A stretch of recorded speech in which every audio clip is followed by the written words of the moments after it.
चमनपुर नाम का एक छोटा सा गांव था। गांव में दिन के समय सभी लोग अपने अपने कामों में लगे हुए थे। गांव में काफी सारे बच्चे थे। वे सभी दिन के समय अपने अपने दोस्तों के साथ गांव के मैदान में जाकर खेला करते थे। एक दिन की बात है, रोज की तरह ही बच्चे दिन में मैदान में खेल रहे होते हैं कि तभी उस मैदान से कुछ दूरी पर एक भयानक भूत खड़ा हुआ उन बच्चों को खेलता हुआ देख रहा होता है और बोलता है, अरे वाह रे वाह, इस गांव में तो बहुत सारे छोटे छोटे बच्चे हैं। अब तो समझो कि मेरा काम बन गया। अब तो मैं इसी गांव में अपना डेरा डालूंगा।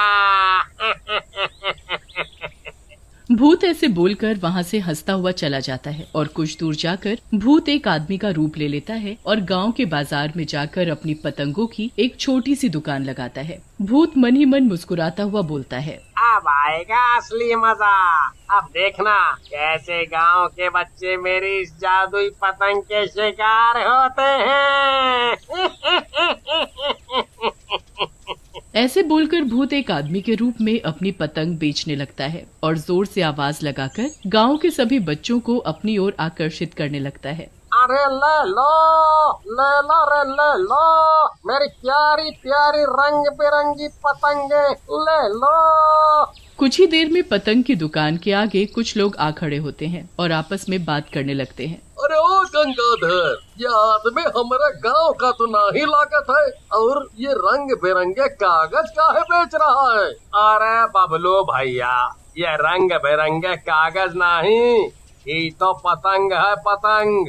अरे जौन हवा में उड़ा था वह है पतंग। हमारे गांव में पहली बार किसी ने पतंग की दुकान लगाई है। हाँ। तभी पतंग की दुकान के पास कुछ बच्चे आ खड़े होते हैं और पतंग को देखते ही अपने पिताजी से पतंग खरीदने की जिद करने लगते हैं। पिताजी देखो ना कितनी सुंदर रंग बिरंगी पतंगे, मुझे भी एक पतंग चाहिए, पिताजी दिला दो ना। चिंटू की तरह और भी बच्चे अपने पिताजी से पतंग खरीदने की जिद करने लगते हैं। अरे भैया, बच्चा पतंग मांग रहा है तो दिला दो ना। और वैसे भी मेरी पतंग ज्यादा महंगी नहीं है। हाँ, वैसे तो मैं शहर में ये एक पतंग 5 रुपए की बेचता हूँ, पर इन गांव के बच्चों के लिए एक पतंग बस 1 रुपए की है। अरे भैया, क्या कहा तुमने? बस 1 रुपया की है?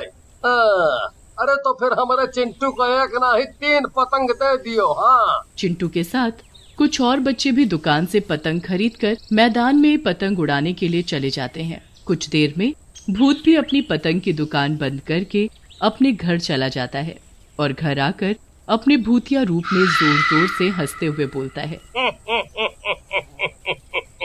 ये गांव वाले कितने बेवकूफ हैं। ये जानते हुए भी कि मैं इस गांव का नहीं हूँ, फिर भी कुछ लोगों ने मुझसे पतंगे खरीद कर अपने बच्चों को दे दी। अब तो बस मुझे इंतजार है मेरी जादुई पतंगों का।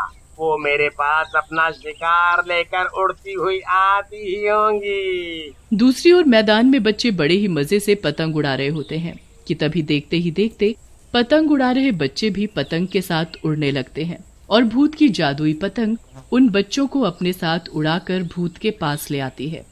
चिंटू अपने दोस्त सोहन से बोलता है, अरे सोहन, ये क्या हुआ रे? हम बच्चे पतंग उड़ा रहे थे, पर पतंग तो हमें ही अपने साथ उड़ाकर ना जाने कहाँ ले आई है। अरे मर गए रे, मर गए। ये इतना बड़ा राक्षस कहाँ से आ गया रे? अरे वाह वाह मेरी पतंगों, तुमने तो बहुत ही बढ़िया काम किया है। कई सारे बच्चे उड़ाकर मेरे पास ले आई हो। अब तुम बच्चों को मुझसे कोई नहीं बचा सकेगा। ऐसा बोलकर भूत उन सभी बच्चों को एक कमरे में बंद कर देता है और अगले दिन फिर से आदमी का रूप लेकर अपनी पतंग की दुकान पर जाकर पतंग बेचने लगता है।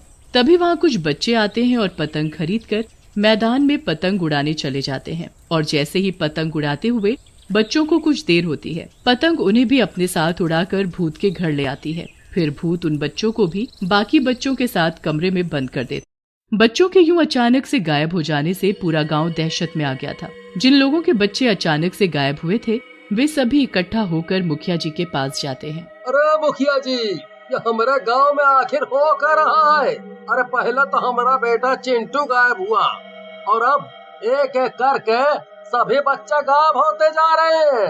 हमारा बेटा सोहन भी 2 दिनों से लापता है मुखिया जी। हाँ, ये तो बहुत ही अचंभे की बात है। आखिर कौन हमारे गांव के बच्चों को गायब कर रहा है? इन सब के पीछे किसका हाथ है? ये तो पता लगाना ही पड़ेगा। अगले दिन फिर से भूत अपनी पतंग की दुकान पर जाकर पतंग बेचने लगता है। आओ जी आओ, नन्हे मुन्ने बच्चे जल्दी आओ और मेरी लाल पीली हरी नीली अपने अपने पसंद की पतंग ले जाओ। अरे गोलू, तुम तो अभी पतंग उड़ाने के लिए बहुत ही छोटे हो। ऐसा करो, तुम अपने भाई भोलू के साथ जाओ और उसे पतंग उड़ाते हुए देखो, ठीक है? फिर गोलू अपने बड़े भाई भोलू के साथ चला जाता है और भोलू को पतंग उड़ाते हुए देखने लगता है। और कुछ ही देर में भोलू भी पतंग के साथ आसमान में उड़ता हुआ भूत के घर पहुंच जाता है। गोलू भोलू को पतंग के साथ उड़ते हुए देख लेता है और भागता हुआ अपनी माँ के पास जाता है और उन्हें सारी बात बताता है। कमला गोलू के साथ और भी गांव के लोगों को इकट्ठा करती है और मुखिया जी के पास ले जाती है और सभी को सारी बात बताती है। अरे ये क्या कह रही हो कमला बहन? भोलू को पतंग उड़ाकर अपने साथ ले गई? जरूर हम सब के बच्चों को भी ऐसे ही पतंग उड़ा कर ले गई होगी। हमें तो इन सब के पीछे उसी पतंग वाले आदमी का काम लागत है। हमने तो पहले ही कहा था ये आदमी हमारे गांव का नहीं लागत है। हम सब लोगों को उस पतंग बेचने वाले के घर जाकर देखना होगा कि माजरा क्या है। हाँ, मगर ये काम हमें बड़े ही छुप छुपा के करना होगा। अगर उस आदमी को हम लोगों की जरा भी भनक लग गई तो वो हमारे बच्चों का ना जाने क्या करेगा। फिर मुखिया जी गांव के कुछ लोगों को पतंग बेचने वाले आदमी के घर ले जाते हैं और चुपके से खिड़की से देखने लगते हैं कि तभी उन्हें जोर जोर से डरावनी हंसी हंसता हुआ एक भूत दिखाई देता है और उसी के पास एक कमरे में बंद बच्चे भी दिखाई देते हैं। तभी चिंटू भूत से बोलता है, भूत अंकल, हमें घर जाना है। आखिर आपने हम बच्चों को ऐसे अपने घर में कैद करके क्यों रखा है? हमने आपका क्या बिगाड़ा है जो आप हमें मारना चाहते हो?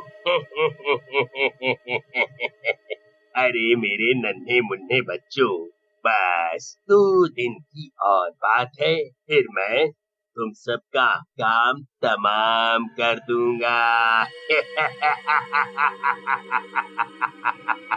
2 दिन बाद अमावस की काली रात है। उस दिन मैं अपने शैतान देवता को तुम सबकी बलि दूंगा और पता है मैं जितने ज्यादा बच्चों की बलि दूंगा मेरे शैतान देवता मुझसे उतने ही ज्यादा खुश होकर मुझे शैतानी शक्ति प्रदान करेंगे। फिर मैं इस दुनिया का सबसे शक्तिशाली भूत बन जाऊंगा।